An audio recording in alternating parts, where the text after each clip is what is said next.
ongoing endeavors to educate the citizens of America, we decided it was time to produce another video bringing to you all of the evidence documenting the complete betrayal and invasion of America. Your host will be Bob Fletcher, Special Investigator for the Militia of Montana. Bob was a victim of the Iran-Contra affair. Members of Ollie North's team took over Bob's puppet factory in order to ship arms and missiles illegally out of America. After Bob blew the whistle, he had 2 attempts on his life, one of which put him in intensive care. Bob became a federal witness in the Iran-Contra affair and also was an investigative researcher in the Noriega hearings. Bob ran a strong political campaign in Florida to represent his district in the House of Representatives. Bob now works full-time with the Militia of Montana, acting as one of our leading spokesmen, and remains in touch with congressional offices on a daily basis.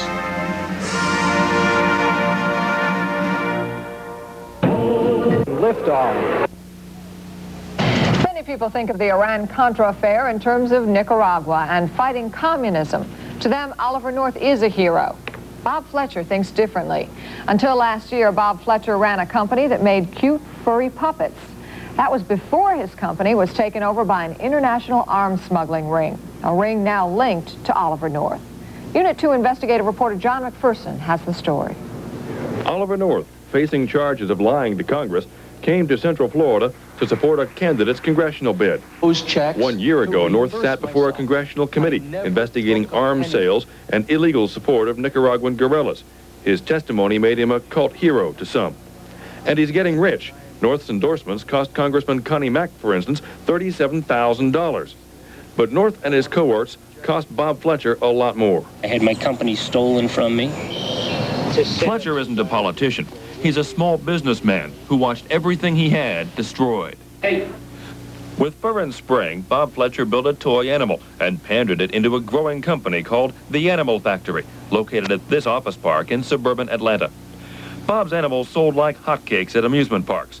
An Atlanta TV show ran a feature. We got the idea and started doing it. And Bob thought his dreams had come true when a holding company bought the Animal Factory and kept him on to run it. But slowly, Bob realized the men who bought his company made toys in the front room and ran an international arms smuggling operation from the back. We received coded messages on the telex from the various parts of the world that had nothing to do with places we were dealing with, such as Pakistan and foreign countries, Angola, Geneva, Switzerland, places like that. Some telexes weren't even coded. Like this one, the Animal Factory got about the sale of Hercules military transport planes. The next things were that we were having visitations from military generals. We're talking retired 3-, 4-star major generals coming in. They would come in, they would have closed-door meetings, quick scurrying trips off to foreign countries. The whole operation was run by this man, Gary Best, and Best wasn't caring for the toy company. He was bleeding it dry. Finally, I went in and I just confronted Gary Best, and I said, let's not pull my leg anymore. How are you making the money that apparently is taking place here? And without batting an eye, he said, we sell armament. From that point on, Best was open in his dealings. Bob set in on phone calls and conversations. He came by my desk, my office area, and just threw a 4-color brochure on my desk, which was similar to this one, and said that we're going to start handling these. It was a brochure for a Hellfire missile. Hellfire is an armor-piercing anti-tank missile made here in Orlando by Martin Marietta. Hellfire is available only to the United States Army. I was overwhelmed, I guess is probably the best word. I just couldn't, and it was so out in front. Meanwhile, Bob's toy company was failing. The icing on the cake came when Gary Best asked Bob if he'd like to make $2,000 a trip as a courier to Angola. I was told that if I spoke to the wrong people, that there was a good chance that I would be killed. Right then, Bob knew he had to get out. This had changed a local toy manufacturer in Marietta into some kind of a James Bond situation, and that was something I certainly wasn't going to get into. Bob abandoned his now nearly bankrupt company. He fled here to Orlando. But that is hardly the end of his story. In our next report, Bob Fletcher's part in the Iran-Contra investigation. John McPherson, News Center 2. How did an innocent toy maker wind up as a front for international arms dealers? Well, that's what the toy maker wondered. Here's Unit 2's John McPherson with Part 2 of toy maker Bob Fletcher's tale of intrigue. Basically, I just had my company stolen by somebody. I feel the same towards him as I would to a guy that pulled out of the shadows and put a gun to my head and stole all of my money on the street. Bob Fletcher is talking about this man, Gary Best. Best's company, Vista, bought Bob's Atlanta toy business. But soon after, Bob found Vista dealt in toys of war, selling missiles and cargo planes, parading retired military officers through, taking mysterious phone calls and making panicked trips to Washington and all over the world. Vista even asked Bob to be a courier to Angola. Best said the arms dealing was all legal. And in fact, when Bob reported it to the FBI did nothing. All the while, Bob's company was being milked dry. I'm a guy that used to entertain children with little toy puppets, and now on the other hand, I'm being dragged into the middle of some kind of an international mercenary and arms operation. It was just amazing. When Best threatened to kill him, Bob decided to get out. He reached into his vest pocket and said, "Now, if you ever talk to anyone about this," and he pulled out his hand in the shape of a gun, aimed it directly at my head, and then pulled the pretend trigger of the gun. Bob fled to Orlando to start over. But months later, familiar names began to surface in the news, connected to something called Iran scam. All of the same characters, or at least some of the characters that they were dealing with, were the characters that were in my company. Once again, Bob decided to tell his story. The Iran-Contra committee sent 2 investigators to listen, but Bob says they did nothing. And at the finish of the interview, it was sort of like, well, thanks a lot. You did a good job. Thanks for talking to us. Now you can forget about it. They very much wanted to have the show quickly without all the tedious work of the investigation. One of the investigators was Tom Polgar, an ex-CIA agent who lives in Maitland. Polgar claims the investigation was rushed. Congress wanted it on TV in a hurry and limited it to only diversion of Iranian arms sale profits to Contras. Bob's story didn't deal with that. And we didn't find that their allegations were relevant to our inquiries. Bob calls that a whitewash and was angry when he learned Polgar was in Vietnam with many of those he was investigating. It's like having Charles Manson investigated by one of his followers. And as he learned more about the Iran-Contra scandal, information fell together like pieces of a puzzle.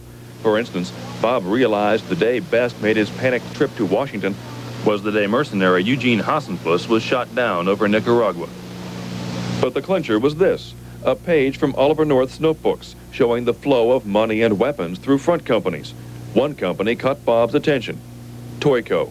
I don't know, I'm just positive that it was a spin-off, Hey Toys. That was a real joke, I think, that they were using my toy company as a front. Tomorrow, Bob Fletcher's part in a nationwide lawsuit against those behind the Iran-Contra affair. John McPherson, News Center 2. In this small office building in suburban Atlanta, Bob Fletcher's toy company was ruined by men who bled it dry. I just had 5 years of my life blown right down the tubes. But Bob's is not the typical story of a small businessman gone bust. The men who ruined his company were arms smugglers, most of them former U.S. military and intelligence officers. Bob fled to his native Florida after they threatened to kill him. But when Bob watched the Iran-Contra scandal unfold on television, he watched men who'd frequented his office testify to Congress, especially this man, retired Army General John Singlaub, who admits being part of the Contra resupply effort. Bob Fletcher just got burned. Rick Ryan is an attorney for the Christic Institute, a national legal foundation. The Institute filed suit against those behind the Iran-Contra affair. The suit charges men like Singlaub broke the law for years, illegally funding anti-communist activities around the globe.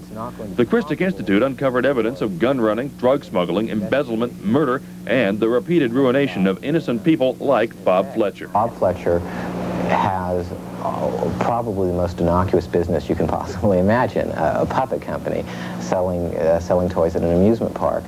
And yet, if you think about it, if you're a covert operative and you want to front, can you imagine a better operation than that? The Christic Institute suit was thrown out of court this month, though the Institute is appealing, and there is talk of throwing out criminal charges against Oliver North. Vista is closed, Bob's company is gone. And Bob wonders, maybe some can break the law and get away with it, even be called heroes. Yet he refuses to give up. I absolutely feel it as a personal obligation. I mean, it's just, I brought my children up under the idea that if you see a crime taking place, or you see something that's wrong, report it. I think that's very impressive. I think that requires a lot of moral fiber, and that is my definition of a hero, someone who can do that, who can stand all by himself, as Bob Fletcher did for a long time, and say, but I'm not going to stop talking about this until I see the justice has been done. John McPherson, News Center 2. Thank you for that introduction there, and as a matter of fact, to add a little bit more to that brief introduction, if you can imagine what took place as we pursued bad guys, so to speak, my lawyer and I, after being involved directly with the Iran-Contra business, we started supplying several congressional and senatorial investigations with information, and as we flipped over rocks in our own situation, which was relative to the toy factory, they actually classified, as you can see here with this document, they classified the toy factory information as a national security threat. I guess that's probably on the premise that if those little furry animals got out and started running through the community, we would be in real trouble. But what it did actually, of course, is put us into a situation where we could not pursue any legal action because it was classified national security interest. So pretty well put a stop, and that was their intention, was to put a stop on the information. Nonetheless, we kept going, and we moved forward with other investigative inquiries, which included, as was mentioned, the Noriega case. I dealt information relative to the BCCI banking scandals, the Senator Kerry's investigations on drugs and corruption in the United States. And amazingly enough, it dawned on me at a certain point in time, back in the 80s still, that what was going on was all these random bits and pieces of unconstitutional, illegal acts connected to our congressmen and our senators, and that in fact all of it was going into a single direction. That direction is one world socialism and the New World Order, to use George Bush's quote. The New World Order and one world socialism goes back many, many years. And what's taking place now in the United States is, in fact, what I would call the end of baking a cake that's taken the corrupted persons in the world that want to put us into the New World Order, has taken them about 40 years to accomplish, where they are now about to put the icing on the cake. And basically that's what the presentation is today. Some of the information, documentation, and live footage that you will see on this tape will really surprise and shock those of you that are not up to speed as to what's going on. Amazingly, in some of our investigative research that we were doing, we came across a book that was actually, there's 3 or 4, but one of them happens to be a book that was completed 40 years ago. As you can see it here, the title of the book is The United Nations Exposed. And this was written cooperatively at that time, 40 years ago, with a couple of senators and congressmen at that point in time. And bewildering as it may be, especially for those folks out there that love to just say, well, this is conspiracy talk, this is a conspiracy freaks that are chasing these things, etc. And that certainly is not the case when, in fact, you can find a complete outline for the threat of New World Order, one world socialism in the United States and worldwide. You can come across that outline. It's actually been laid down for you 40 years ago. As you can see here also, the table of contents of this particular book is amazing unto itself. It includes the description of disarming the United States. It includes telling and describing the fact that they will put us under the United Nations. They will unite the churches into a one world one world, new world order church that will pretty much, it sort of throws everything into one big bucket from a religious point of view, so that the religions become united, and then all of this, by the way, falling under the United Nations banner. Pretty scary, because what happens is the total elimination of the sovereign rights, not only of individual Americans, but the sovereign rights of the United States of America. And it would completely eradicate our normal Bill of Rights that we commonly live under, and that's maintained our freedom under the Constitution of the United States for 200 years. It's really amazing when you realize that a point in time right now has come about where our Congress is apparently going along with it for the most part. Our president, of course, utilizing executive orders to do as he wishes and sidestepping constitutional rights and the Bill of Rights and our Constitution relative to the checks and balances of the United States Constitution. Some of the more amazing parts, I guess, of the information that we found that goes back 40 years is the fact that actually people's names, persons that were carrying this out, were brought out in the book. And some of those very same folks are now at the helm, if you will, steering us into a new world order. The one world, new world order, one world government, which will be under the UN flag, comes to us from several directions. The invasion, if you will, is a paperwork invasion, which includes scurrilous, unconstitutional bills that are being passed, such as the crime bill eliminating the Second Amendment, totally sidestepping the Second Amendment. It also comes in the paperwork side of the war in terms of altering and changing our educational system, actually introducing books, new books, brand new books that leaves out huge amounts of the American history. It also includes, as I mentioned, the worst of it, I suppose, besides also the financial trickery, which we have witnessed recently with Bill Clinton utilizing executive orders, where he actually sidestepped once again the Senate and the Congress and spun some $20 billion to Mexico under the NAFTA trade agreement. The amazing GATT trade agreement, which, believe it or not, documented the GATT trade agreement documented as probably one of the major steps 40 years ago, folks. 40 years ago, the GATT trade agreement was totally discussed at that time. So it goes back a long ways, and it was pre-planned as part of the progressive steps to eradicate the Constitution of the United States. The GATT trade agreement, which was signed recently, is 200 individual acts of treason by the Senate and the Congress. Inside the GATT trade agreement is literally 200 individual treaties. The GATT trade agreement is 27,000 pages long. No one has gone over and reviewed the entire GATT trade agreement. It's a physical impossibility of a standing congressman. Yet they did pass it.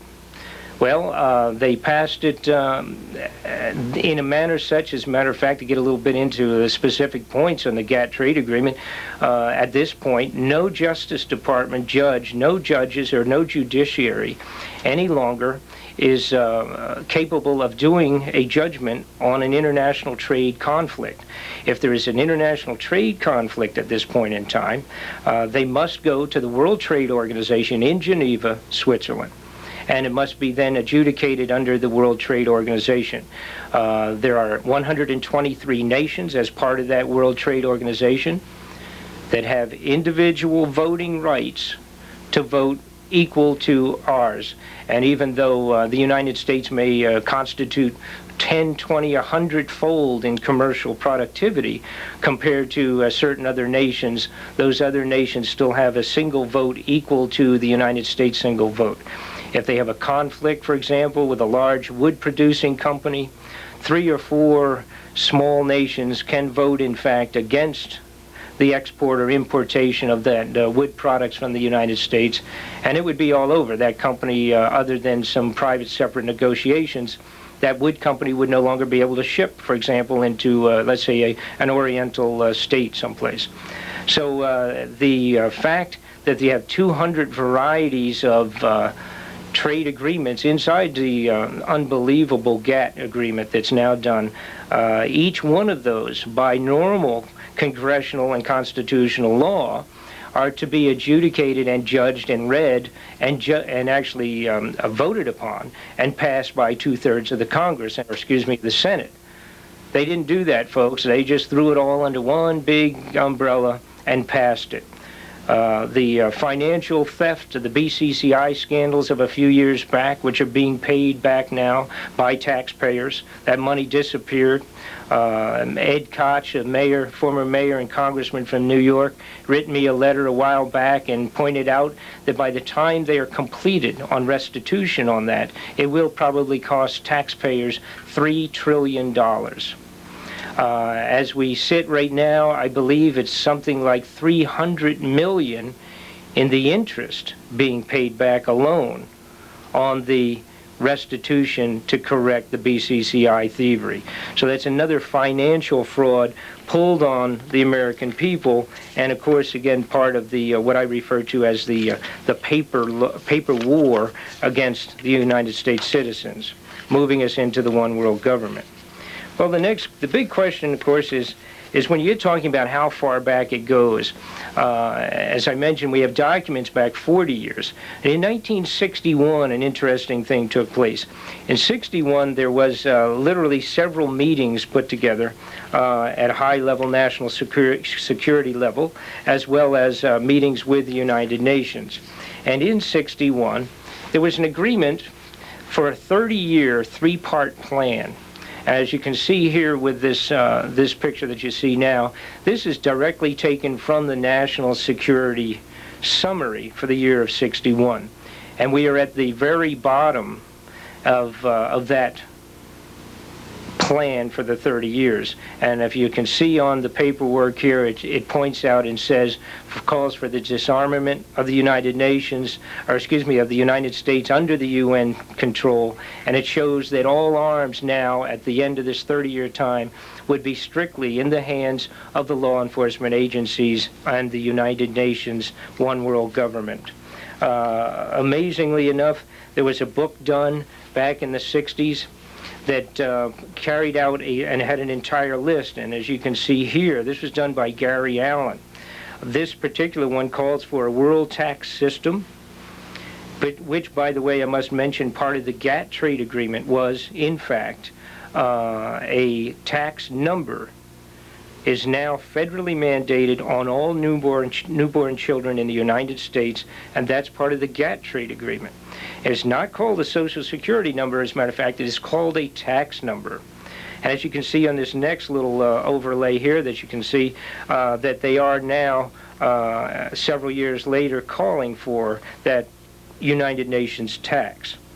They also call for the World Court, a World Army, which I have to point out was done by George Bush, finally created by George Bush, as part of the war against Hussein, which of course in reality never produced much at all other than injuring and affecting the lives of some 30,000 American soldiers from an unknown chemical attack. But what it did do for the New World Order was create what was one of their requirements, and that was the creation of a world army. They also called for a world central bank, as you can see, the world common currency, a world welfare state, the compulsory worldwide economic planning structure, which would of course fall under a world parliament, which is also totally outlined, the abolition of the private firearms, which they are now doing with unconstitutional law, mandatory population control, and the control of education, which are, of course, moving, and as far as education is concerned, they have in reality dummied down the United States progressively in 30 and 40 years. The amazing figure at this point in time is that we are 14th in the United States is 14th in education in the world. There are some little tiny nooks and crannies where places that you may not even be able to pronounce the names of their countries, that you could in fact send your children and have them come out at a higher intelligence level coming into the 9th grade than you do in the United States. That cannot have happened by error or accident. That's not an oversight. Additionally, there's some other really bizarre bits and pieces that were mandated back in 1976. Presented on the floor of the United States Senate and Congress was Harlan Cleveland. This fellow had been involved with the Kennedy and Johnson administration many years back. But in 1976, as part of the congressional record, he said that we will move into the United Nations One World Planetary Bargain. Sounds like a basement bargain to me.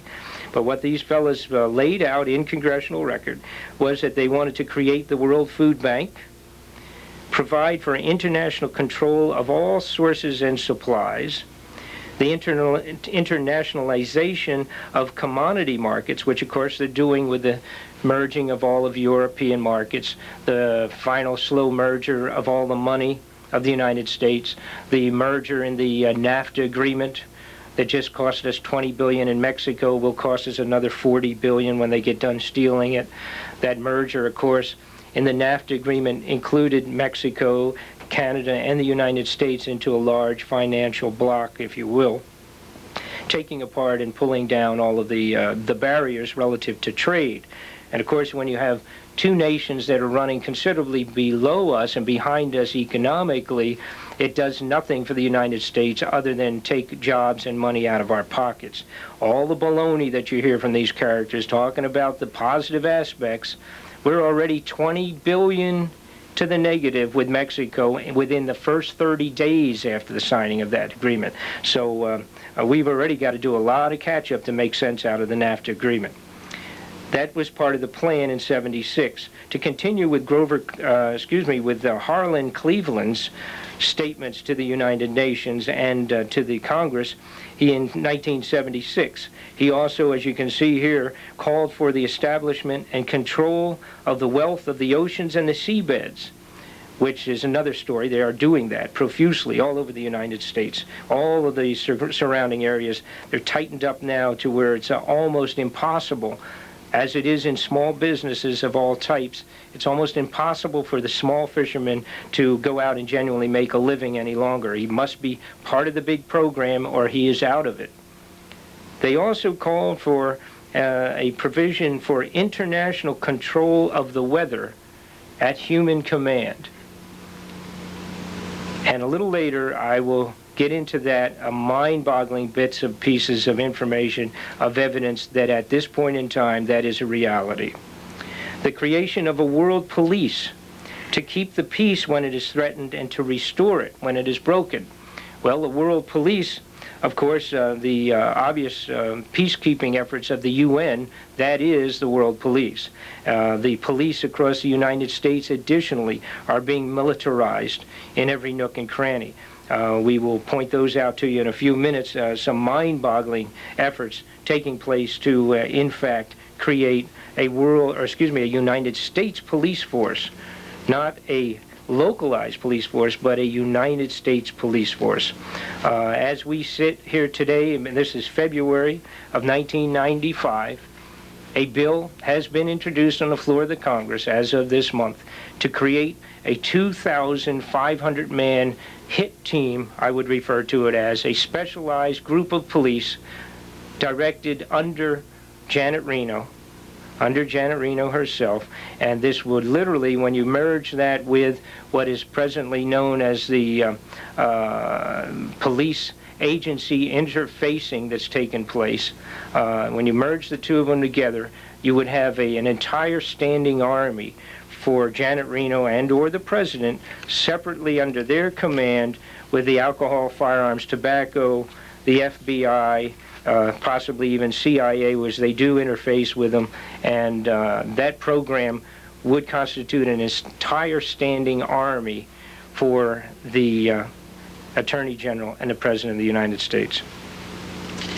The additional paper war that they're pulling on us is amazing. Again, as you can see here with this little bit of information, after the 1961 disarmament program to put us under the United Nations. You can see here at a point in time 30 years later that the United Nations now is calling for global gun control, which is amazing.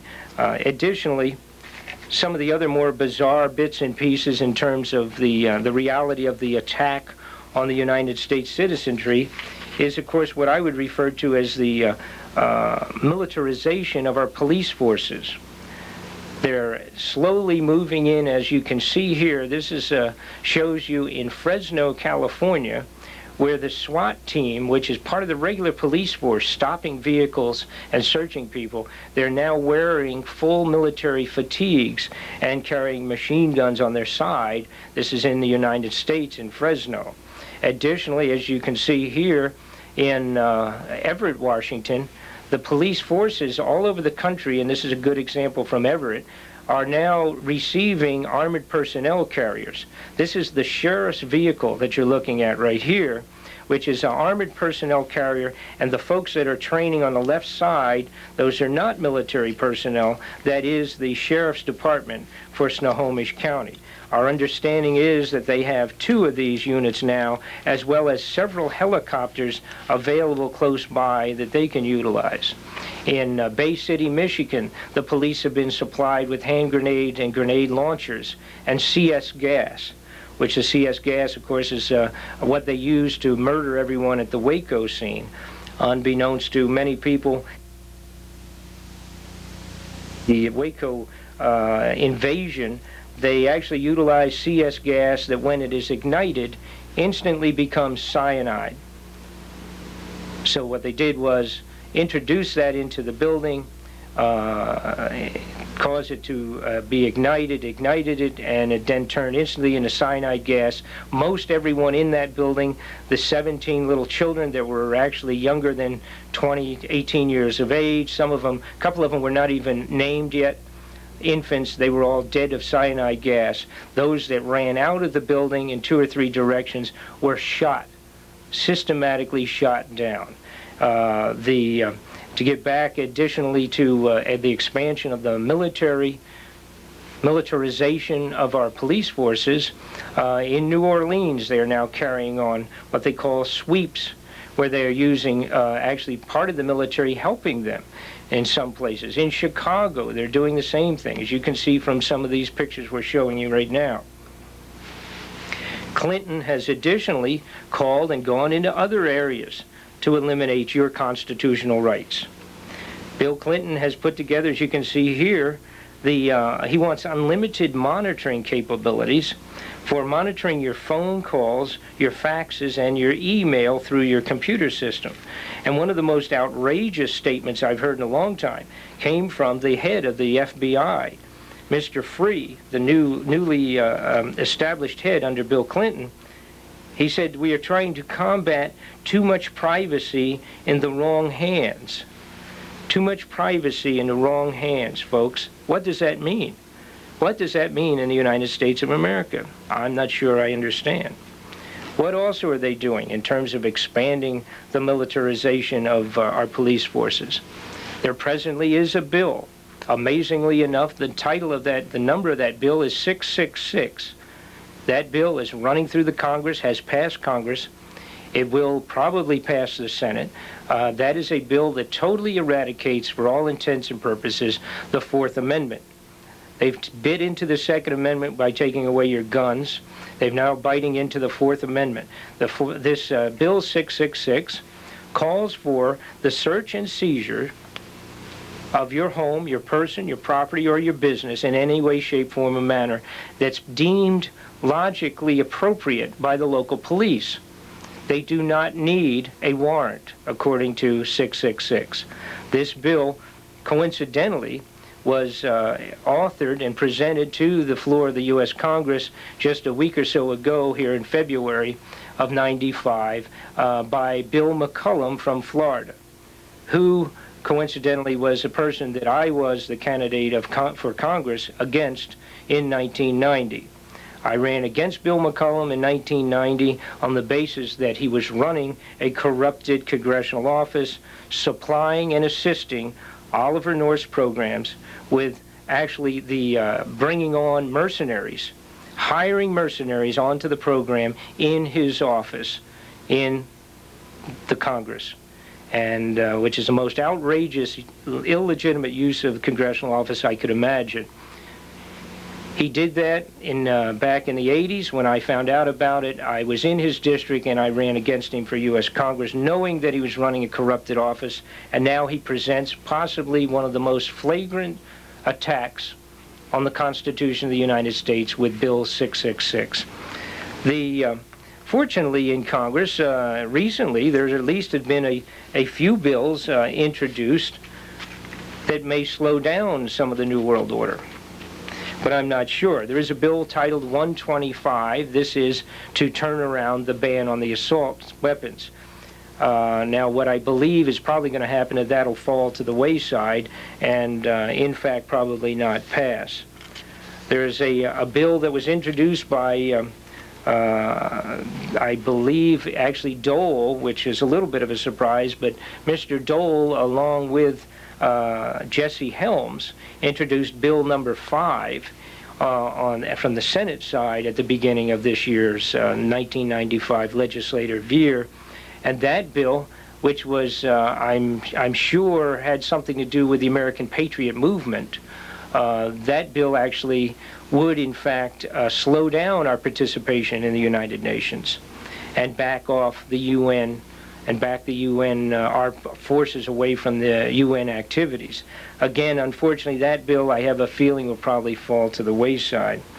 The militia of Montana, which is pursuing, for the most part, the assistance across the country to assist and help the creation of patriot groups and militia groups. Militia of Montana is now moving in such an expanded growth that it's almost impossible to handle it.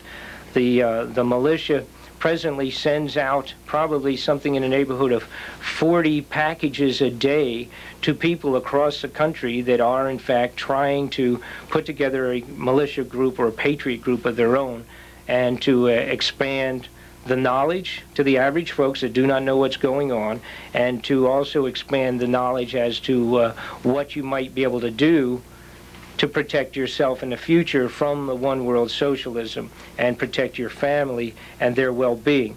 We will have another separate presentation that is available. We have presently over 40 videos and 40 books and pamphlets that are available for those of you that would like to find out more on either side of the fence in terms of protection and assistance for your family. But we will have more of that, and we do have those available presently. The size of the problem in terms of how big the New World Order, one world government socialism is also rather amazing. Not only here in the United States, where I will shortly show you live documentation and footage relative to foreign military equipment in the country. It's all over the world. In Australia, there's a huge patriot movement started up there with militia groups. Their printed material and the information that they have that they're making available to their people is really bewildering. When we first saw it, it was amazing because it looked as if it would have been written and or printed right here by the militia of Montana. The information shows, for example, that presently the government is suppressing the people. They are sidestepping the Constitution of Australia. They are moving into a new world, one world government. They are, in fact, taking the guns and the weaponry away from the citizens against their Constitution, same as they're doing here. They are expanding and taking property away from the people of Australia, the same as they are doing here with this huge land grab and United Nations biosphere parks and that type of wetlands, unconstitutional grabbing of people's property, which is going on. They're doing it in Australia. They're doing the same thing in Canada. The Canadians are likewise doing land grab, if you will. On one hand, they are suppressing weapons, any type of weapons, and they're moving to a point where even to discuss the possibility that the government is carrying out illegal covert operations against their people, as in a New World Order, one world government.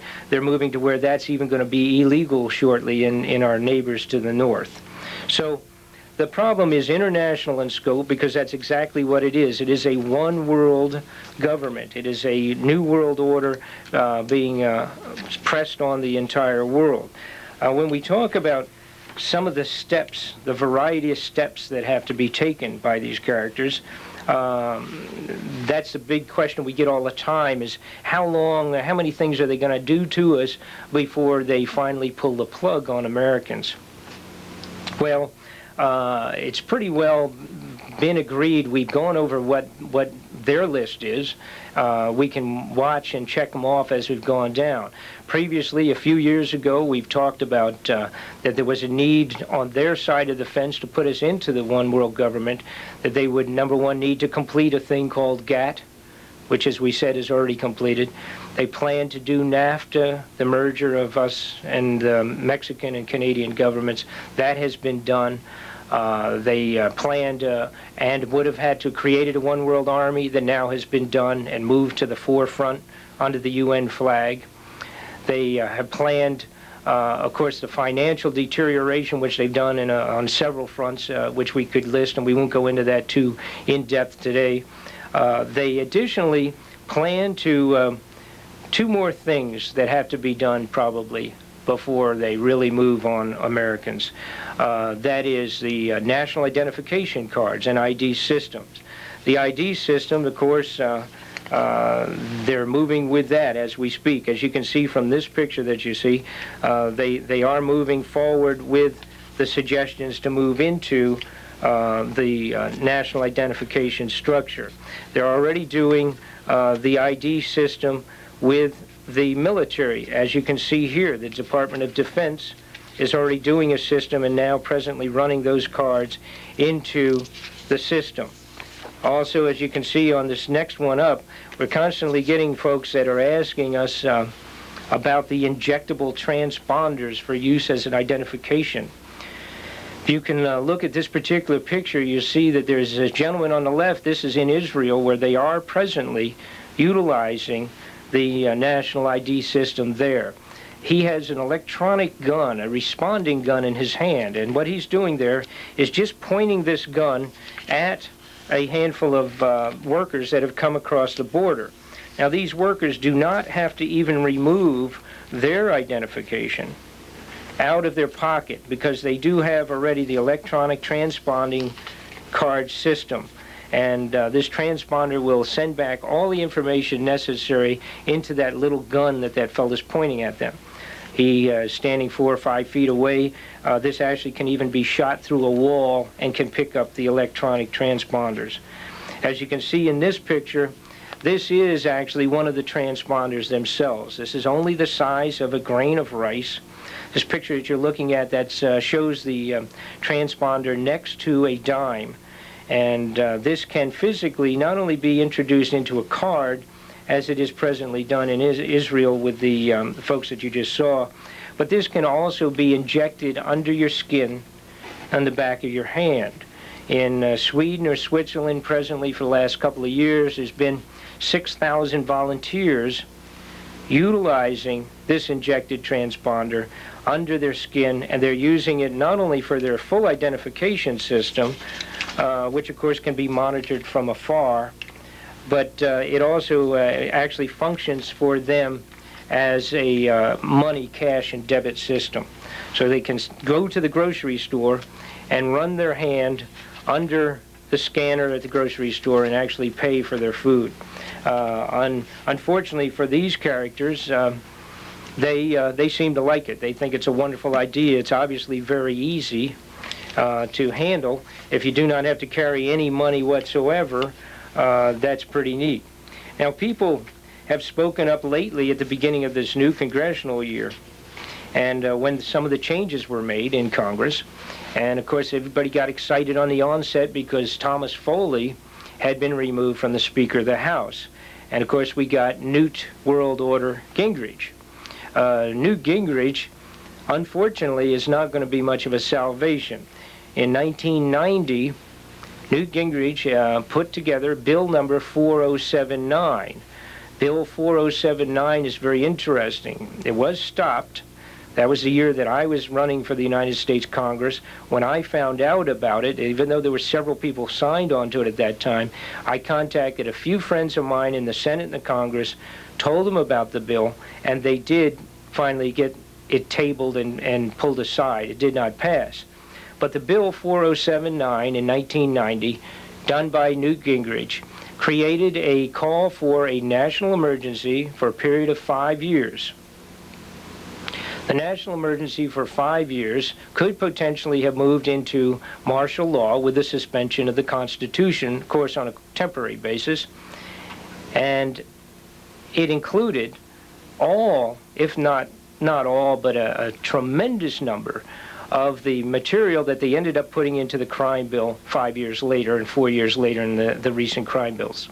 It included, for example, the creation of prison camps inside military bases. As you can see here, that's presently underway. Not only did it call for prison camps, it called for the use and application of tents in the middle of the desert, if necessary, for incarceration centers. It also called for the elimination of the habeas corpus, where folks that may be in prison or whatever the case is, to try to chase after appeals and certain changes and alterations on their indictments or their imprisonment. That presently is now a separate bill being presented on the floor of the Congress. So what they have done, even though that bill was stopped in 1990, this whole long list and the amazing possibility of a martial law and the actual national emergency on the basis of crime is now, of course, been taken from that bill and brought forward into new crime bills. So Newt Gingrich, I'm afraid we need to possibly just keep an eye on him. All we've had with the changing of the power now is a changing of the guard. We have, as we try to impress from the militia of Montana, what we have in the United States is, in fact, good guys and bad guys. And you have to bring it down to that point. Forget about talking about a congressman being a conservative or talking about liberal. Forget about Republican. Forget about Democrat. That's baloney. We go strictly on the basis of what did this character do last year. Did he vote on a GATT trade agreement that was unconstitutional in nature? If he did, as far as we're concerned, he's a bad guy. If he's interested in passing unconstitutional laws that are going to deteriorate our Constitution and put us into this one world government, and they're going in that direction, if he's passing those bills, voting on those laws, he's a bad guy. End of story. I don't want to know what he is. Whatever he wants to label himself becomes a moot point to the militia and the patriot groups across the country. Take him out of office. Go to the next opportunity you have to vote and get him out of office if he's voted for an unconstitutional act. End of story. Because every little bite that these guys are doing on us is bringing us closer to the end of the free America, the Republic of America that we originally had 200 years ago. As you can see, we have Newt Gingrich back in 1990 passing or attempting to pass Bill 4079 and outlining, if you will, some amazing concepts, one of which was the creation of military prison camps on the military bases for civilians. Well, now that's pretty spooky because obviously you get back to thinking about 1941 and 38 in Germany. But then there's an awful lot of things going on in the United States that fits that bill. Amazingly, as it may seem here in the United States, as you can see from the document that you see in front of you right now, exactly what Newt Gingrich had originally laid out, and that was for the creation of civilian prison labor camps, is now underway in the United States of America, as you can see from this document. This document is actually out of the U.S. Army. Was put together a few months ago back in 1994. Presently, Fort Dix, which was previously a major military training center in a few different areas for the Army, that has already been converted, does already have civilian labor prisoners there presently. Several others that are being created. Matter of fact, as you can look here at this footage, you can see actual live footage of a huge civilian labor camp. This happens to be a federal camp that is called a transfer center. There are thousands of small cubicles inside this building. This is in Oklahoma. As you can see from this footage, it's really profuse. I'm going to let that run for a bit so you can see what's involved there. This is one of 3 such bases and type units. They're being constructed in conjunction with airports. One of them, which is being done in Pollock, in the Mississippi, Alabama area. It's Louisiana. This particular one was $80 million construction grant. 3 of these special bases are actually being done in conjunction with airports. And part of the actual paperwork on this says that it would be perfect. They are concealing the aircraft in a manner such that they can offload 737 aircraft without being visually noticed from the ground or from the air. And the paperwork itself says that this would be ideal for separating men, women, and children for transportation to and from other prison points. There's 3 of these bases presently under construction. Additionally, there are 27 bases, Army military bases, planned to accommodate civilian labor camps. And along with the civilian labor camps, there's another 75 major federal prisons underway that will hold thousands upon thousands of American citizens. Well, of course, you can always say maybe it's just an expansion of the crime. If we wanted to eliminate the crime, which of course the big deal for them now is, as an excuse, is the cocaine and the drugs on the streets. If we just stopped the drugs coming in that are connected to the highest level of our own government, we wouldn't need the prisons at all. The intent here of the New World Order is to create chaos, then introduce the solution, and the solution obviously will be, in reality, a lot worse than the original problem. And the solution is going to be, come along with us, take the mark of the beast in your hand, take the transponder identification card, become subservient, take a reduction in your income, spread it out as common socialism is. And by the way, folks commonly don't understand what socialism means. A one-world socialistic government, of course, if you had a huge parliament run by a few people running the entire world, if that could be run by people that had absolutely guaranteed righteous personalities, if these people were going to function, had the personality traits that we use Jesus Christ, and we knew that we could trust him, well, then I suppose it would be wonderful, because everything would be guaranteed, and there would be no murder, no rape, or no drugs, and no criminal activities by the folks at the top. In that case, it would be perfect. A one-world government, of course, would be ideal. But that's not the case, obviously.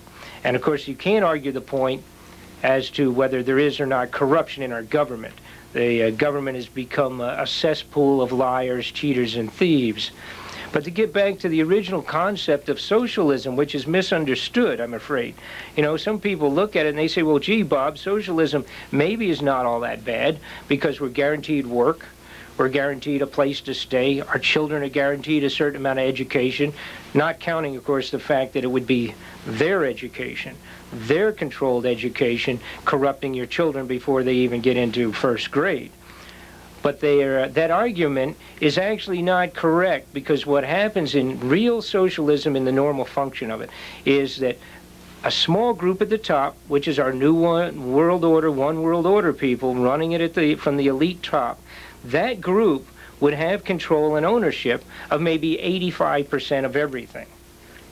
The other 15 or 20% is what we at the lower level get to split up and equally distribute among the rest of the peons. So that is, in fact, socialism working at its best. And that is a limited control of a few folks at the top and everybody else spreading out and sharing whatever's left. And we talk about their education. I talked briefly about it earlier. They literally are planning. There are books being presented presently at the Head Start programs funded by the federal government That's the programs of preschoolers before they're even 5 years old, before they've even gone into regular grade school. 3 of the books are homosexual in nature. One of them's called Daddy Has a Roommate, and another one has Heather Has Two Mommies. And these are like Golden Book type presentations to 4-year-olds introducing homosexuality. Well, that's part of your New World Order, folks. We're not supposed to look down on anybody, but I darn well certainly don't want it introduced to my grandchildren before they're even in grade school. As far as I'm concerned, and this is being done straight out of the Bill Clinton White House, that's disgusting. There's no other word for it. And when you present that garbage at the Golden Book level, I used to read Golden Books when I was a youngster, and it was see, spot, run, for crying out loud. That's how I learned to read. I certainly don't need Heather Has Two Mommies.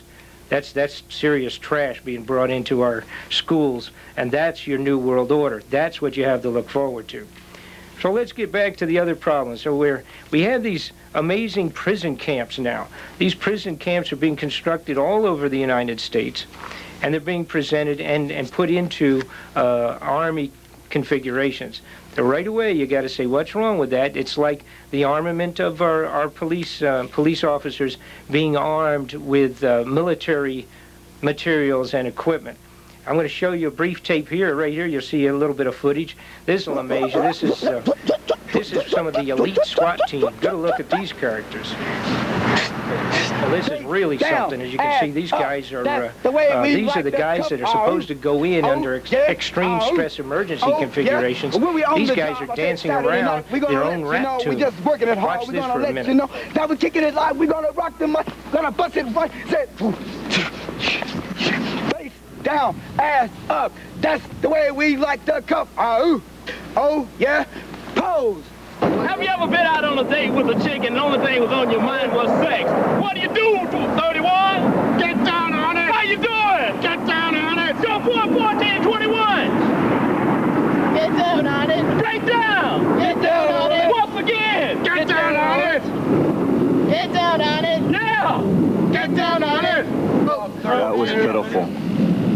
Well, so much for that stuff, I guess. That's in the case of an emergency, you may not want to dial 111. It's sort of like just turn on the local rap station, and these guys will crawl out from under the rock and come over and dance in your front yard unless they decide to just kick in your door. Part of the one world army that they're creating, not only the external army under the United Nations, which is dragging in our people all over the country, our military, but they also have a neat little plan. It's called Partnership or Bridge to America, a partnership program. Now, this program is amazing.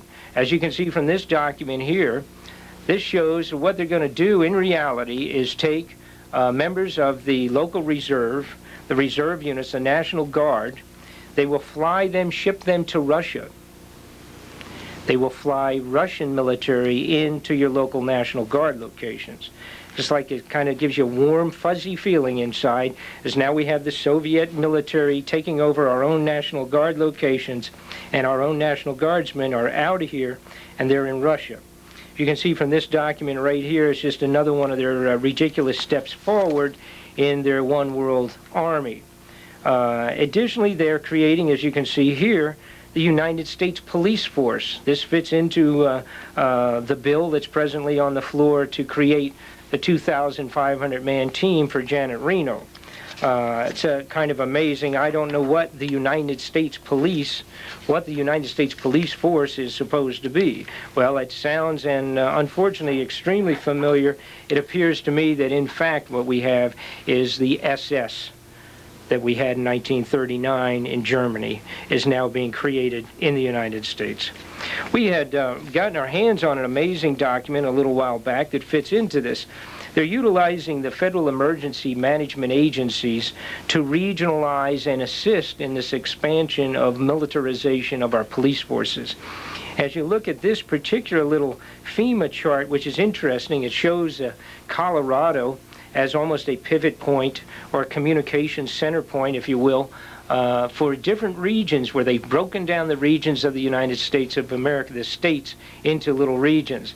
This certainly fits into a world parliamentary concept that goes back, as we talked about, 20, 30, 40 years ago when this was laid out by the elite financial characters. This map shows Colorado as the heart of the whole communication center. Well, now that's interesting because we had a situation in Denver. They've just opened and or about to open a $4 billion airport in Denver.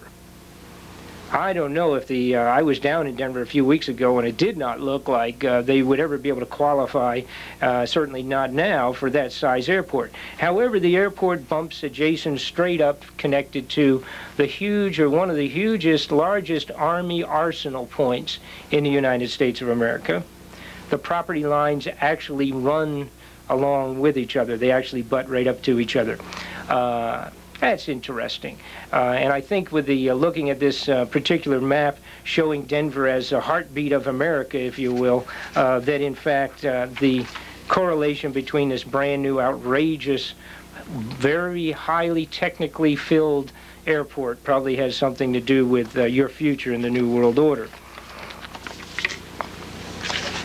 Well, the other questions that we get all the time is how would they ever go about really pulling the plug on America? What would be the final steps that they would have to do? Well, one thing, as we mentioned, they're doing the paper war on us. They're passing bills and slowly, progressively putting everything in line. They will be doing the national identification card. They will have completed almost everything necessary. Now, more than likely, the most likely situation that's going to develop is that we will have what will probably be some type of and I will use what their quote will be, it'll be an international terrorist act of some sort. We will very likely see a artificially perpetrated a bombing of a city, a big bomb, or the poisoning of water systems, or some outrageous act that will be blamed on international terrorists. Now, what they will do at that point in time is formally declare a national emergency. We will get one of these fellow American speeches from Bill Clinton. They will then declare martial law to go along with that. And as if you see from, as you can see now with this paperwork that you see in front of you right now, this is in fact a bill that was passed, excuse me, not a bill that was passed, it was an executive order that was created by Bill Clinton and signed in last year, '94. This bill is the entire necessary paperwork for martial law in the United States of America. They get to confiscate property, confiscate even your bandages, your tractors. They get to take complete control of all resources, food delivery, goods, materials that could even be converted into food, and it even specifies that if it can be eaten by an animal, they can take it. It also shows total control of all water, of course, water, power, and all food systems at all. This is, in fact, all the paperwork necessary. Now, what they're going to do when it comes time to enforce it, they will by that time have sufficient amount of weaponry in the United States pre-placed, if you will, that will be some of its Soviet material and German material, East German and the Soviet bloc weaponry. At that time, that material will be here, and will be enough of it so that when they fly in the extra manpower that will come from the Eastern Bloc and from Russia, the Soviets, they will then have all their equipment already here pre-planned. Now, as you can see from this next little bit of footage, this is possibly some of the most amazing, upsetting footage that you're going to see on this video. At this location, you see 1,500 pieces of chemical and biological weaponry. These are reconnaissance units that are utilized along with the T-72 Russian tanks. This material you're looking at right here is ongoing footage. This is all located down south presently mostly in the Louisiana area. These are reconnaissance units for chemical and biological weaponry. If you can get a look at this, it's amazing. This goes on and on. If you'll notice, half of them or some of them now at this point in time have been painted the friendly United Nations white. These units are supposedly were brought in, according to the people involved, to be repainted and then shipped out again. which of course is ludicrous since it would cost you $3,000, $4,000, $5,000 each per trip, one direction over and another $5,000 to ship it back. And I guess on that basis we're to believe that there just is no paint in Europe, that they could just paint these and then ship them wherever they plan to go with them. These are brought in to be used in the United States. Additionally, if you'll notice here, this is a picture of a T-72 Russian tank. These Russian tanks are being brought in all over several ports of the United States, Florida and Mississippi. These photographs are taken, this one was in Texas at an Exxon gas station.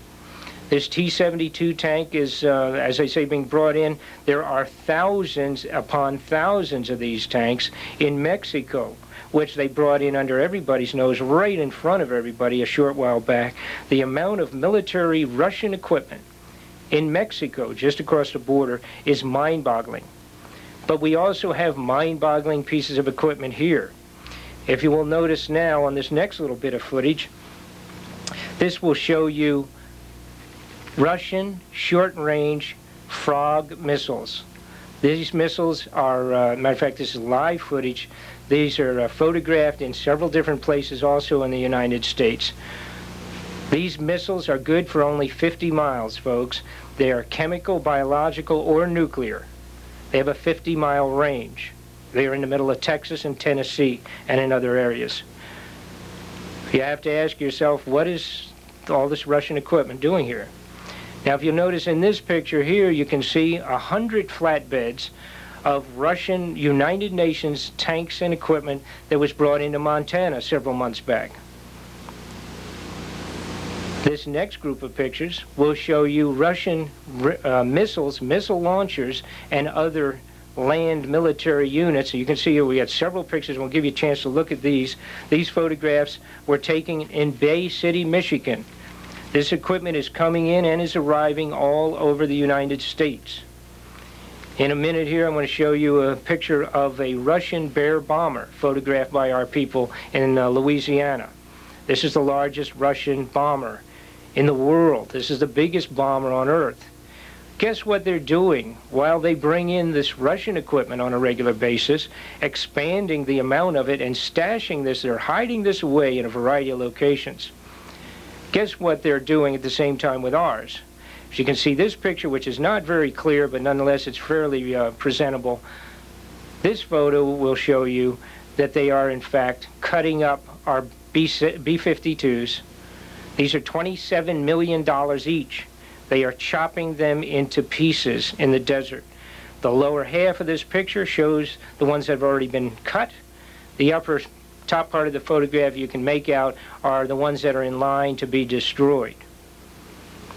While they bring this tremendous amount of tanks and armored personnel units into the United States from Russia and the Germany, they are also throwing our tanks into the ocean. You can see here with this picture shows one of our tanks being pushed off. They're doing this to several thousand, whatever the numbers are. It's what I would refer to rather an expensive fish tank. These are worth probably $8 or $10 million, even as used units.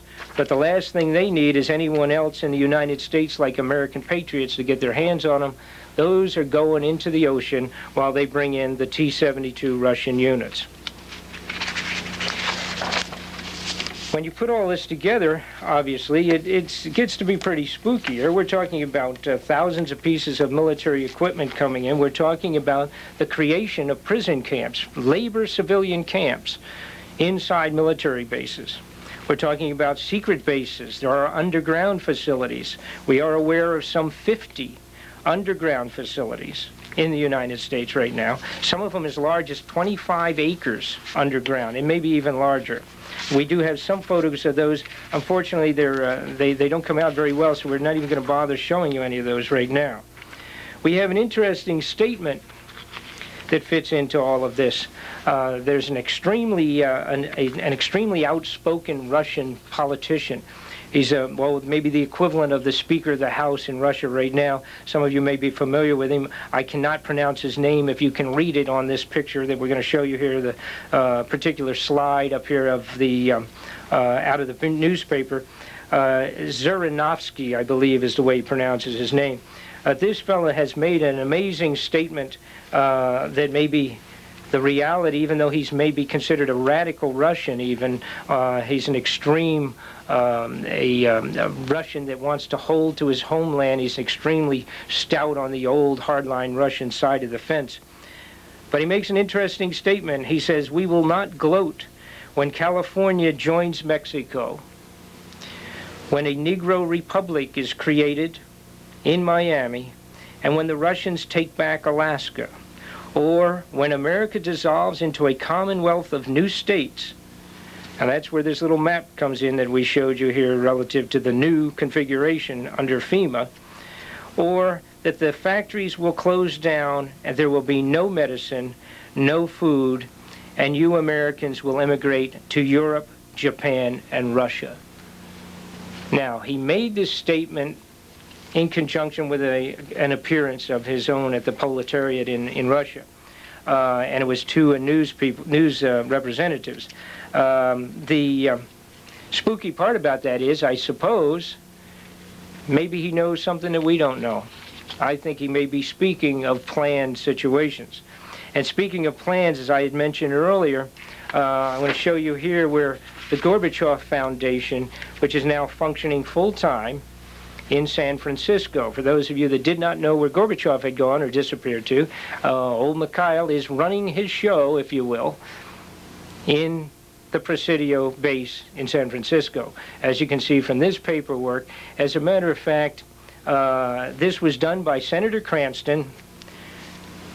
He was the one that set up and did special, actual congressional paperwork to permit the Gorbachev Foundation to move in and function in Frisco.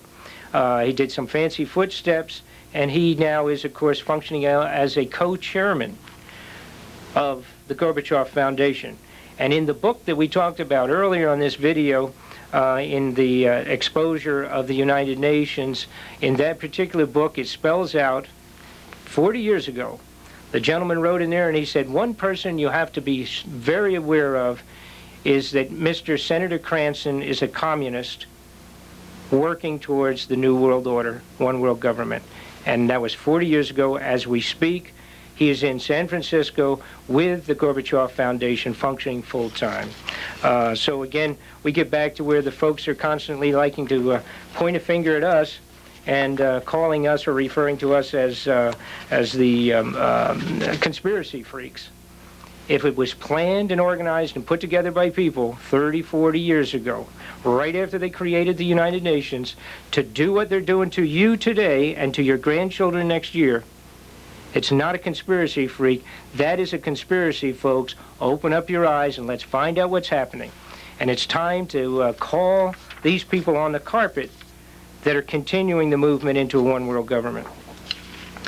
The rest of the footage now, I want to show you a few other bits and pieces of some weaponry. I'm going to give you a moment here to watch that.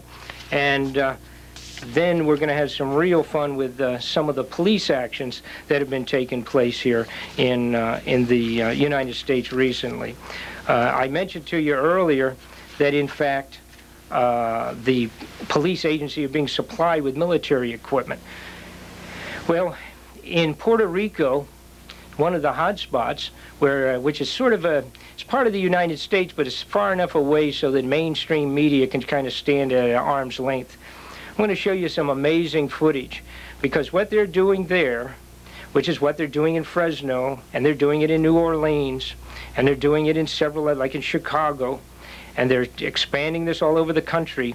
I want you to watch this footage here. As you will see, this is taking place just a few months ago in Puerto Rico. This is, in fact, the equivalent of martial law.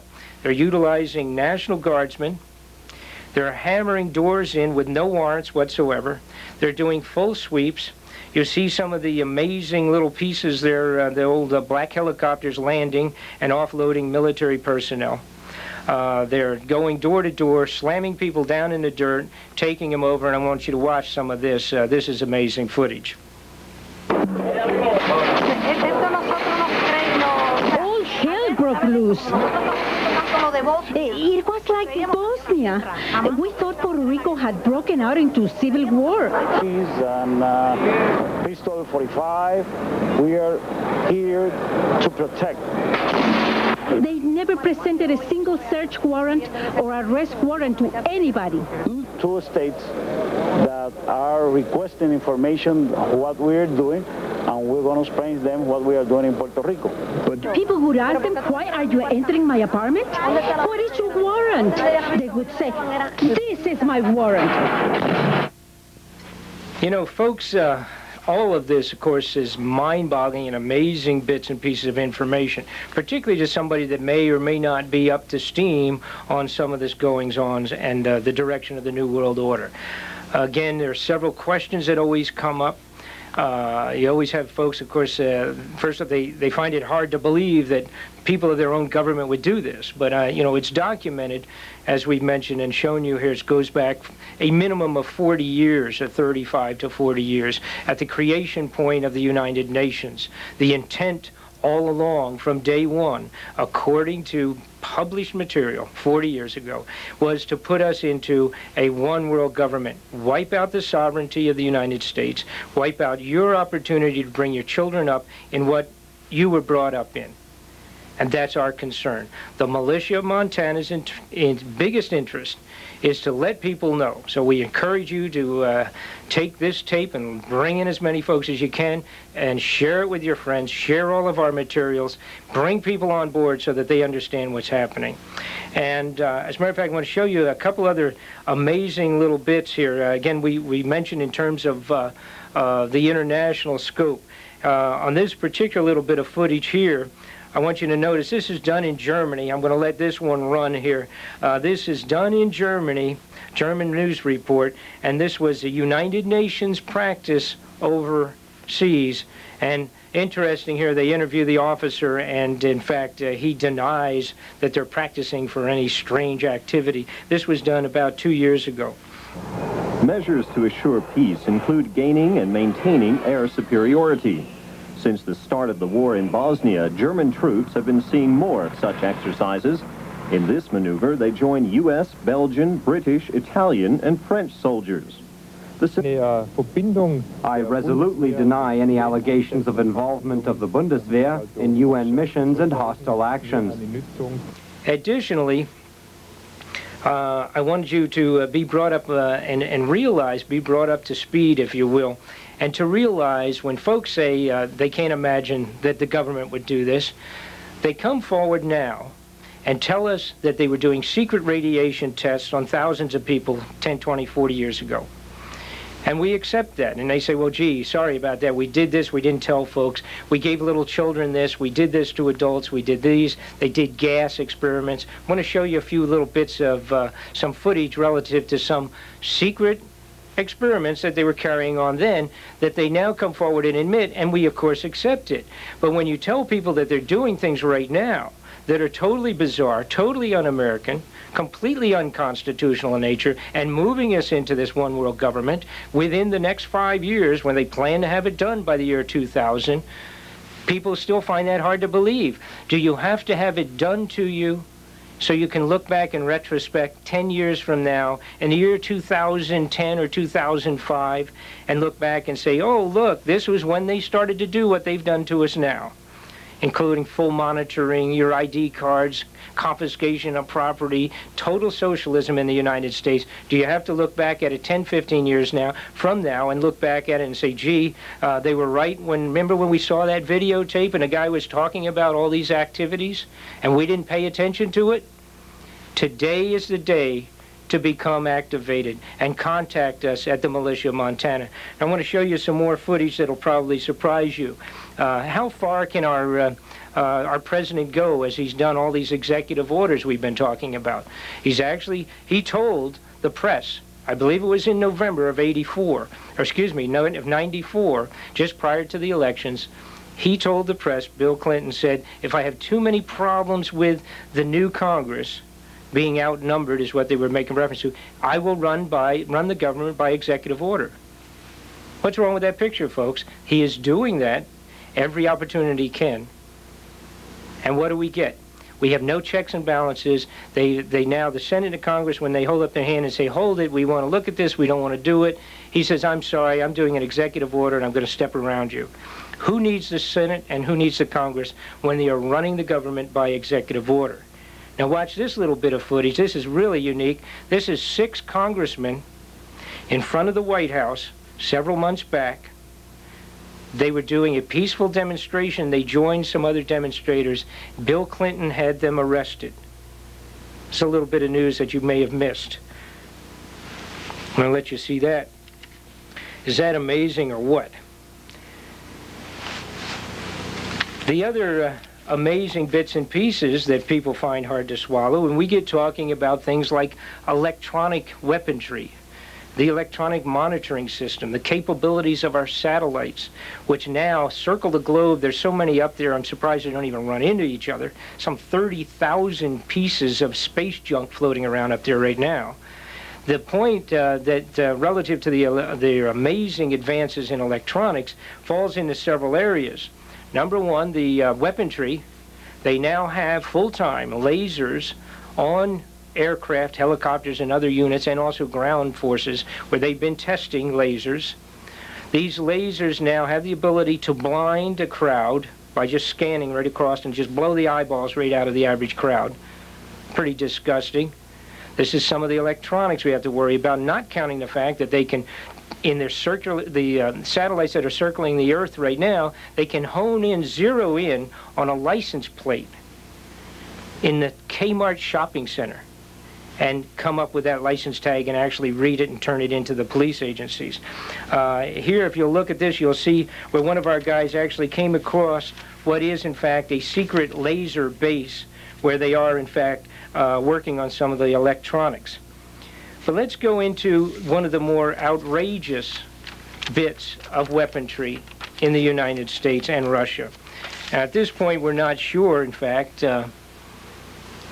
not sure who's pulling the strings on this one, since they brought the Russians in, all the way in, as a matter of fact, to our highest level security bases, where we store our plutonium at this time in the United States. Some of the underground facilities where it actually requires a palm scan, where you put your hand down on a scanning system to get read and be admitted into this particular bases. They've already brought them in and relabeled under Russian supervision, or at least in their cooperation. They relabeled the plutonium as property of the United Nations, and now permitting the Russian high brass, if you will, into some of our most exclusive bases. That's being done. Bill Clinton did another slick one actually only a few weeks ago, at the beginning of the beginning of February. Bill Clinton removed the keys from the nuclear retaliatory strike force on our submarines. They've been taken from the commander and put into a vault on board the ship, on board the submarines. However, the launching keys for a retaliatory or protective strike, nuclear, from our submarines have been taken away from the commanders, put into a safe, and the safe now can only be opened by receiving a special coded message that must come from the president.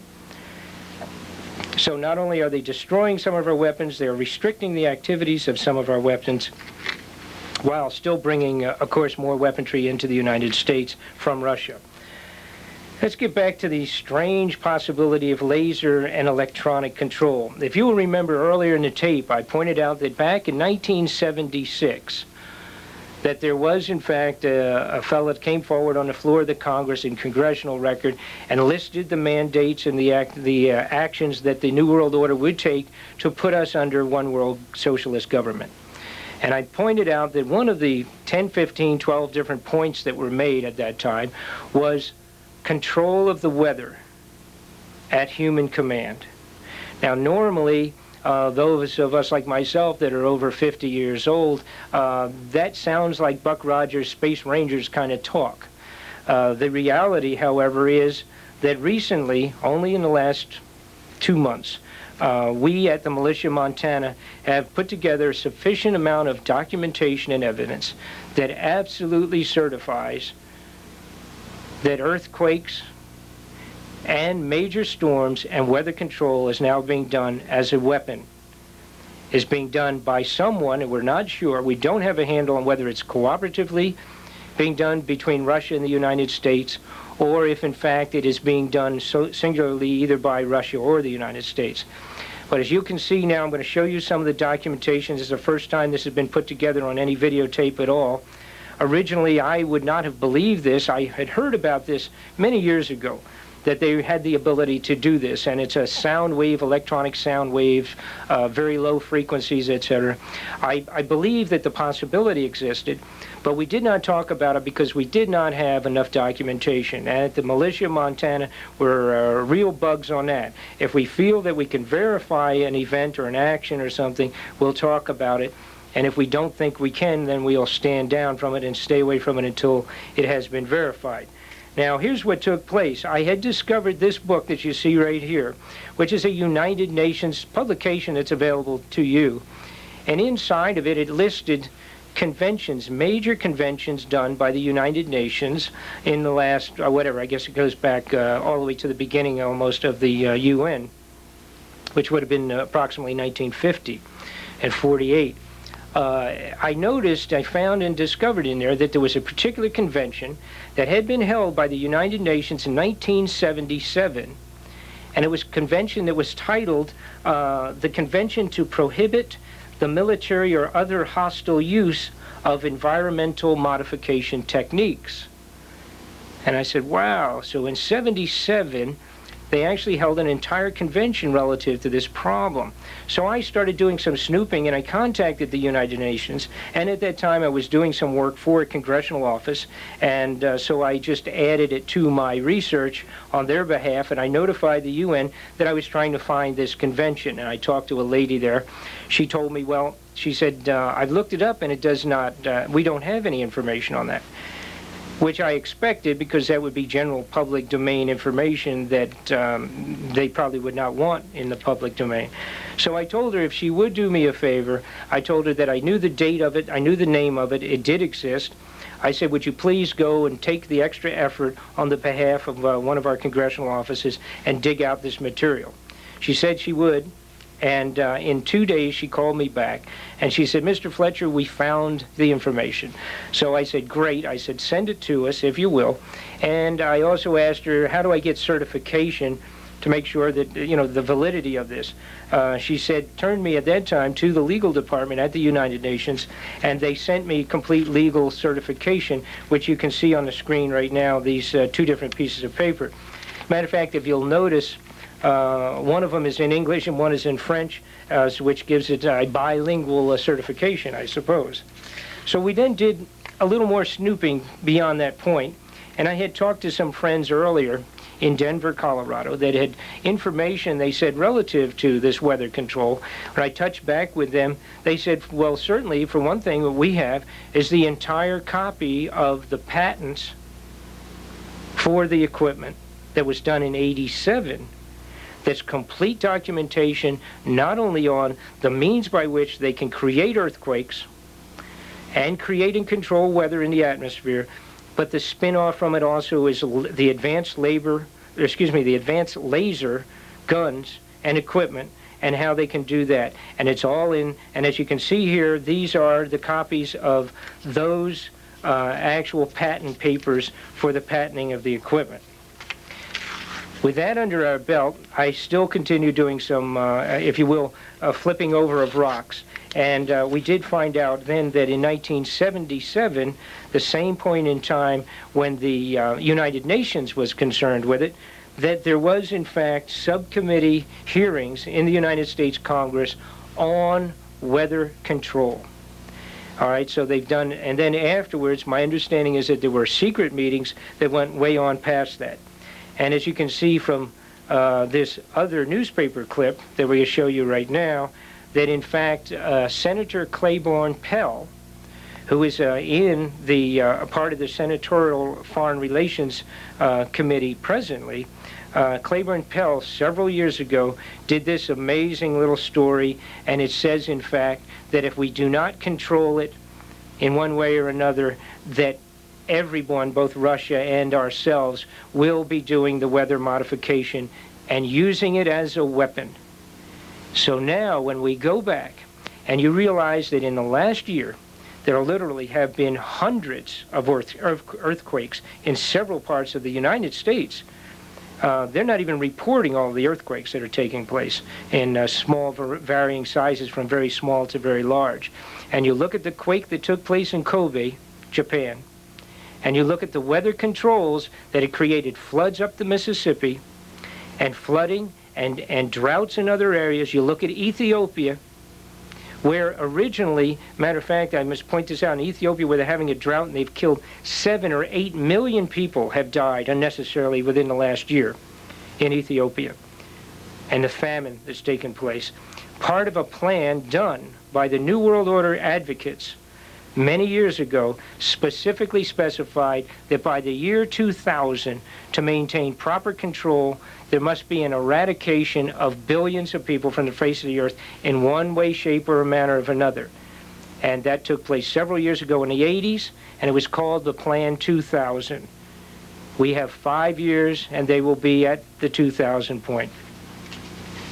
This also, I want to show you this, talking about weather control. This is an amazing picture of an unusual type of lightning that was actually photographed in Montana. And I will pass on to you the bizarre experience.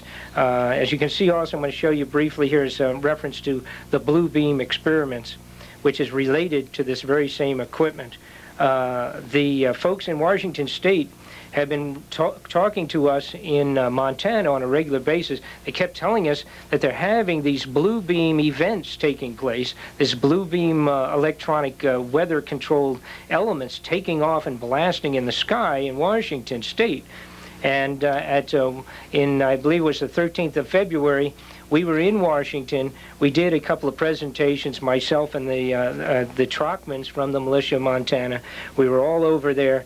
When we drove back, it was through an unbelievable snowstorm that actually was a snow emergency for Seattle area. And on our way back, we actually saw one of these blue beam experiments. It blasted off right in front of us. I have no idea it was on the horizon, if you will. It was that far away, so we don't know specifically where it came from. With a blue beam that shot up, exploded exactly like the picture that you can see on the screen, and then illuminated the entire horizon in almost a very light peacock blue, if you will, and it was already almost dark. And you want to talk about the Militia, Montana becoming believers. Unfortunately, with all this documentation, what we do have is the reality of weather control as a weapon. And you can do devastating things worldwide when you can control the weather. Now, people say to us also on a regular basis, they say, well, gee, Bob, you know, you guys, you can't tell us that the Soviet is some kind of a threat. They've fallen apart. Why would, we're talking about bringing Soviet material and equipment over here, weaponry here, and the possibility of some kind of a big merger between the United States and Russia under this UN globe and this huge one world conspiracy. They say, well, gosh, socialism, communism, and the idea of power structure up there at the highest level in Russia, they've fallen apart, Bob. What I ask you to do is ask a person in Krasnaya if they feel that they are no longer being threatened by the Russians. Krasnaya is not even a Russian state at all. It never was. They are not Russians. They were taken over many years ago and occupied by Russia. What they did was a mistake. What all of the naysayers here are doing in the United States, they've made the mistake of believing that garbage, that in fact the Russians no longer have a power hold or an intent to expand their power. That's a con job. And what happened when the Chechnyans came forward and said, okay, we take you at your word, you no longer want to be a power structure, good, get the hell out of our state. And when they did that, the Russians said, oh, no, wait a minute now. We meant we're not going to do this and this, but we're not going to allow you to become a separate state. And they've gone in, as we all know, and killed everybody they can and bombed the pudding out of that place and turned it into a complete rubble. and they're destroying it. And when they realize now that they have hardly anything even to win at this point, they even went down in the last few weeks in February and destroyed the rest of municipal buildings, etc. It's kind of like, you know, if we are not going to really win this like we want to, so let's just wipe out everything, and that's what the Russians have done. So when the people tell you that they've fallen apart and they no longer have any adventurous concepts of moving their power beyond their border, that's a con job. Don't believe it. It's got nothing to do with reality. As you can see here, I'm going to put up a picture of the Chechnyan patriots, the Chechen militia. And if you think this little group of Chechen patriots fighting for their own individual liberties, you think they've caused a lot of trouble for the Russians, which they have, wait till the New World Order challenges patriotic Americans on our own ground. It's going to make the Chechen resistance look like a practice event at the Boy Scouts. God bless America. Contact us here at Militia, Montana. If we can help you with a group, do it. Do it now. Your life insurance now has to be the maintenance of sufficient weaponry to protect yourself and your family, sufficient food for yourself and your family for a year stored away, and now you have your life insurance. From that point forward, we can spread the information. We can work through the normal political channels. We are not cultivating any kind of an uprising, but be warned, the United Nations, one world government, will not take the United States of America. They will not take the American patriots, and you better watch out, because we're not going to put up with it any longer. Thank you. Let me make sure that you understand I'm not here representing the NRA. I'm not even a member. Okay? Secondly, I'd like to say that in your opening statements, you commented specifically on my testimony, saying that basically it had nothing to do with this issue. And I had to chuckle, because then I noticed you had Mr. Brady up here, who was hit not with an assault weapon, but with a .22 caliber revolver. So getting beyond that, I didn't grow up in a house with guns. I don't hunt. I personally abhor hunting. But I was given a gun by a friend when I was 21 to carry in my purse for self-defense, and I was taught how to use it. A couple of years ago, my parents and I went to a cafeteria in Texas on a bright sunny day. We weren't in a dark alley where we weren't supposed to be. And as you all know the story, this madman drove his truck through the window, and he began shooting. Well, immediately, my father and I got down on the floor and put the table up in front of us. And this guy kept shooting. And you're thinking, what could it be? Is it a robbery? That's the first thing that generally comes to mind. And he keeps shooting. It took me a good 45 seconds to realize that this man wasn't there to commit a robbery. He wasn't there for a hit. He was there to simply shoot as many people as he possibly could. Now, I'd like to make something clear. I hear all this talk about how many bullets can go in a clip. I've been there. I can tell you it doesn't matter. It takes 1 second to switch out a clip. You can have 1 bullet or 100 bullets. It doesn't matter, guys. I've been there. He goes, dump, dump, just like that. That's not enough time to rush a man. I promise you. When I finally realized what was occurring, I thought, I got him. And I reached for my purse. He was maybe 12 feet away. Is it possible my gun could have jammed? Sure. Is it possible I could have missed? Sure. But I can tell you I've hit much smaller targets at much greater distances. But then I realized that a couple of months earlier I had made the stupidest decision of my life. I took my gun out of my purse and left it in my car. Because as you well know, in the state of Texas, it's sometimes a felony offense to carry a gun in your purse. I can tell you that I'm not mad at the guy that did this. As he continued, it was obvious that he was a madman. My father, at that point, said, I've got to do something. I've got to do something. He's going to kill everybody in here, and he rushed the man. No way. The guy turned, shot him in the chest. He went down, was obviously mortally wounded. For whatever reason, that made the man change directions and go off to my left. Shortly thereafter, someone at the back of the restaurant broke out a window. When I saw what looked like an opportunity to escape, I turned around and I grabbed my mother by the shirt and I said, come on, we've got to run, we've got to get out of here. And then my feet grew wings and I was out the back window.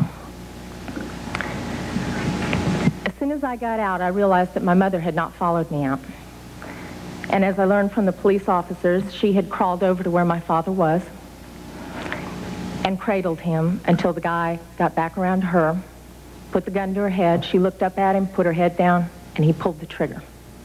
My parents had just had their 47th wedding anniversary. She wasn't going anywhere. As I mentioned, I'm not really mad at the guy that did this. And I'm certainly not mad at the guns that did this. They didn't walk in there by themselves and pull their own triggers. The guy that did it was a lunatic. That's like being mad at a rabid dog.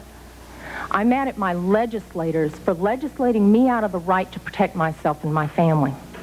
I would much rather be sitting in jail with a felony offense on my head and have my parents alive. As far as these so-called assault weapons, you say that they don't have any defense use. You tell that to the guy that I saw on a videotape of the LA riots, standing up on his rooftop, protecting his property and his life from an entire mob with one of these so-called assault weapons. Tell me that he didn't have a legitimate self-defense use. Just one final statement. I've been sitting here getting more and more fed up with all of this talk about these pieces of machinery having no legitimate sporting purpose, no legitimate hunting purpose. People, that is not the point of the Second Amendment. The Second Amendment is not about duck hunting. And I know I'm not going to make very many friends saying this, but it's about our right, all of our right, to be able to protect ourselves from all of you guys up there. Now we can see a new world coming into view. A world in which there is the very real prospect of a new world order. The new world order does not mean surrendering our national sovereignty or forfeiting our interests.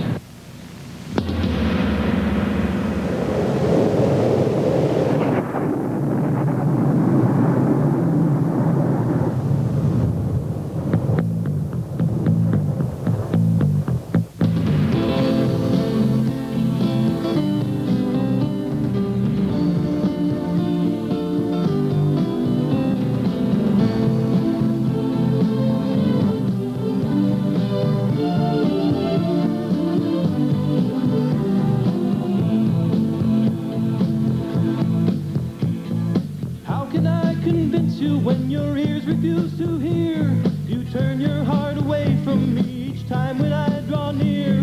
Your eyes refuse to meet with mine, they glance away in fear, as if you should not look at your reflection in the mirror. How can I explain to you when you won't understand? You scoff me and you mock me and reject the truth at hand. You spread your vicious rumors all across this troubled land. You willfully and knowingly transgress from his command. Your mind has been made up for you by people you don't know, whose thought machines control the scene so well it doesn't show. How can I contain this anguish and this pain, knowing that your eyes are blinded by the lies? Have your eyes been blinded by the lies? Have your eyes been blinded by the lies? Yes, your eyes are blinded by the lies. Yes, your eyes are blinded by the lies. Every time I think about the damage that's been done, the anger wells inside me till I'm almost overcome. I want to tear the moon out of the sky and drop the sun. Why do I feel so all alone, like I'm the only one? Even though your eyes are open, they may never ever see. Your mind may never comprehend this sinful, subtle cruelty. Your heart may never hunger for the truth that sets you free. Your soul may know the darkness of divine eternity. Like petty thieves who plunder in the shadows of the night, they break inside and enter through the windows of your mind. How can I control this poisoning of the soul? These lies that blind your eyes, blinded by the lies. Have your eyes been blinded by the lies? Have your eyes been blinded by the lies? Yes, your eyes are blinded by the lies. Yes, your eyes are blinded by the lies.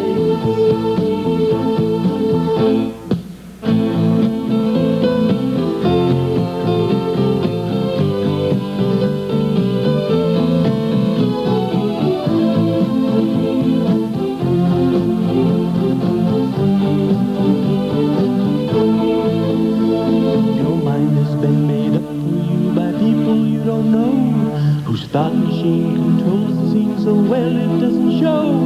How can I contain this anguish and this pain, knowing that your eyes are blinded by the lies? Have your eyes been blinded by the lies? Have your eyes been blinded by the lies? Yes, your eyes are blinded by the lies. Yes, your eyes are blinded by the lies. Have your eyes been blinded by the lies? Yes, your eyes are blinded by the lies. Have your